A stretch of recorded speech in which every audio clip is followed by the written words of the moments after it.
3 লাখ টাকা ধরেন আমার এই মান্থ থেকে হয়তো হবে। আমাদের লোগোই হচ্ছে দামে কম মানে ভালো, তাহলে কেন খাবেন এলোমেলো। রাত নামলেই গুলশান ২-এর রংপুর চায়ের গলিতে জমে ওঠে এক ভিন্ন আবহ। আলো ঝলমলে রেস্টুরেন্ট নয়, একটি গাড়ির ডেক থেকে ভেসে আসে খাবারের গন্ধ। মাত্র ৭,০০০ টাকা পুঁজি নিয়ে ব্যবসা শুরু করার পর আজ সেই খাবারের নামেই এখন সাড়া ফেলেছে তাসুস।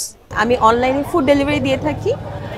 বেসিক্যালি আমার ফার্স্ট এই পেজটা ছিল হচ্ছে আমি রেসিপি ব্লগ শেয়ার করতাম, বাট দেন অ্যাগেন আস্তে আস্তে মনে হলো যে মানুষজন শুধু চায় যে আপু আপনার রান্না খেতে ইচ্ছা করে। সো সেখান থেকে আসলে আমার রান্নার জার্নিটা স্টার্ট হয়েছে। ফেসবুকেই তাসুস নামের একটি পেজ থেকে শুরু হয়েছিল এই যাত্রা। প্রথমে তাহসিন জাহান রেসিপি ব্লগ শেয়ার করতেন। ধীরে ধীরে মানুষ কমেন্ট করতে থাকে, আপু আপনার রান্না খেতে ইচ্ছা করে। সেখান থেকেই শুরু হয় তার খাবারের ব্যবসা। আস্তে আস্তে জনপ্রিয় হয়ে ওঠে তাসুস। গাড়ির ডেকের বিজনেসটা আসলে আসছে বিকজ আমার একটা গাড়ি আছে, সো এটাকে আমি ইউটিলাইজ করছি। ইনস্টেড অফ একটা পোর্টেবল কোনো এরকম কার্ড বানিয়ে সেটাতে সেল করাচ্ছে বা একটা দোকান ডিপোজিট অ্যাডভান্স অনেক হয়, সো সেইটাকে অ্যাভয়েড করার জন্য আমার যেহেতু এটা একটা আছে আমি এটাকে ইউটিলাইজ করার জন্যই করেছি।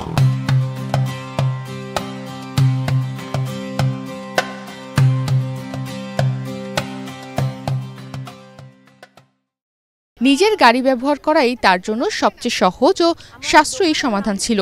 দোকান ভাড়া বা ফুড ট্রাক বানানোর বদলে এই গাড়ির ডেকই হয়ে উঠেছে চলমান রান্নাঘর। প্রতি বৃহস্পতিবার, শুক্রবার ও শনিবার রাত ৮টা থেকে রাত ১২টা-১টা পর্যন্ত তিনি এখানে খাবার বিক্রি করেন। মাঝে মাঝে সপ্তাহের অন্য দিনগুলোতেও ২ দিন করে আসেন। গুলশানে আমার আসলে উইকেন্ডসে আমি এসে থাকি, থার্সডে, ফ্রাইডে, স্যাটারডে। আর উইকডেজে হয়তো 2 দিন আসি, একদিন মানে অল্টারনেটিভলি এসে থাকি। এছাড়া আসলে আমার বেশিরভাগ সেল হয় আমার এরিয়াতে, উত্তর 18-তে। সেখানে আমার বেশিরভাগ সেল হয়ে থাকে 9টা থেকে যতক্ষণ না সেল হয়, কারণ খুবই লিমিটেড নিয়ে আসি। 12টা ম্যাক্সিমাম, একটা এর চেয়ে বেশি আমার থাকা লাগে না। তাসুসের খাবারের মেনু প্রতিদিনই বদলাতে থাকে। কখনো গরুর তেহারি, কখনো মুরগির তেহারি বা চিকেন ভুনা খিচুড়ি থাকে। তবে সবচেয়ে বেশি জনপ্রিয় হয়েছে তার ভাইরাল খাবার গরুর জালি কাবাব। প্রতিদিন তিনি একা হাতে 10 থেকে 15 কেজি খাবার রান্না করেন। খাবারের দামও বেশ সাশ্রয়ী। পোলাও, রোস্ট, ডিম ও সালাদ মাত্র 150 টাকায় এবং বিফ জালি কাবাব মাত্র 60 টাকায় পাওয়া যায় এখানে। আমি এক একদিন ভ্যারাইটি আনতে থাকি। ধরেন কখনো আমার বিফ তেহারি থাকে, কখনো আমার চিকেন তেহারি থাকে, চিকেন ভুনা খিচুড়ি থাকে। এটা হচ্ছে আমার খুবই স্পেশাল একটা ভাইরাল, মানে সবার খুব পছন্দের একটা আইটেম, সেটা হচ্ছে বিফ জালি কাবাব। এটা সবাই খুবই পছন্দ করে। সো আমার এটা রিভিউ সবচেয়ে বেশি, প্লাস আমার তেহেরি, বিফ তেহেরির রিভিউটাও অনেক বেশি। বাট আজকে আমি এনেছি হচ্ছে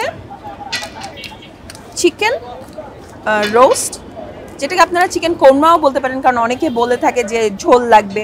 সো যার জন্য আমি এরকম ঝোল করে রাখি। এগ থাকে, একদম ঘিয়ে বানানো পোলাও থাকে।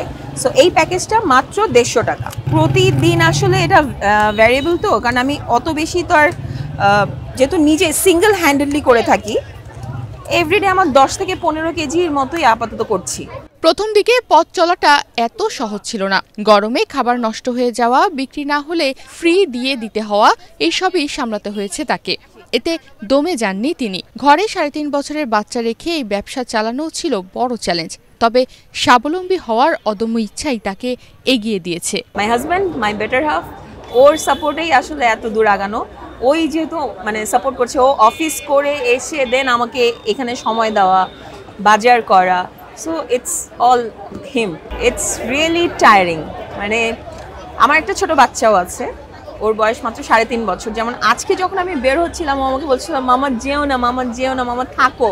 So I know how I felt. আমার কাছে কতটা খারাপ লেগেছে ওকে রেখে আসতে, ওকে কনভিন্স করে রেখে আসতে। So it's not easy, it was never easy, it is not easy. So তাও কষ্ট করছি, আলহামদুলিল্লাহ, দেখি কি আসে।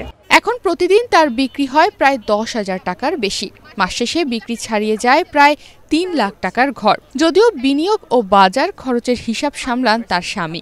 রান্না থেকে বিক্রি সবই তিনি নিজ হাতে করেন। টার্নওভারটা এটা আসলে আমার বলতে পারবে, হাজব্যান্ড বলতে পারবে, কারণ ও হচ্ছে ফিনান্সিয়াল সবগুলো জিনিস ও ডিল করে। সো টার্নওভার কত থাকছে, ইনভেস্টমেন্ট কত হচ্ছে, বাজার কত হচ্ছে, ওই জিনিসটা টোটালি ও ডিল করে। সেল হচ্ছে অলমোস্ট 10K। 3 লাখ টাকা ধরেন আমার এই মান্থ থেকে হয়তো হবে, এটা আমি অ্যাজিউম করছি বিকজ আমার এই মান্থ থেকে আমার 10 হচ্ছে, বাট লাস্ট 2 মান্থস ধরে কিন্তু আমার এটা ছিল না because I had to go through a lot. অনেক স্ট্রাগল গিয়েছে, অনেক খাবার ফেরত আসছে, গরম ছিল প্রচুর, খাবার অনেক নষ্ট হয়েছে, যেগুলো নষ্ট হওয়ার আগ মুহূর্তে মানে নষ্ট হবে আমি বুঝতেছি, সেল হচ্ছে না, সেগুলো আমি বিলিয়ে দিয়েছি। সো এরকম আমার অনেক লস গিয়েছে। আমার প্রফিটটা কিন্তু একদমই মিনিমাম, কারণ এরকম একটা আইটেম, এরকম কোয়ান্টিটি, এই প্রাইসে আসলে কিভাবে ঘরোয়া খাবার পাওয়া যায় আই ডোন্ট নো। আমি একদমই মিনিমাম একটা প্রফিট রেখে এটা করছি। ইনশাল্লাহ যদি রেস্টুরেন্ট নিতে পারি ইন ফিউচার, তাহলে এভাবেই আগাবো, কম দামে ভালো ভালো খাবার দিতে চাই। আমাদের লোগোই হচ্ছে দামে কম মানে ভালো, তাহলে কেন খাবেন এলোমেলো।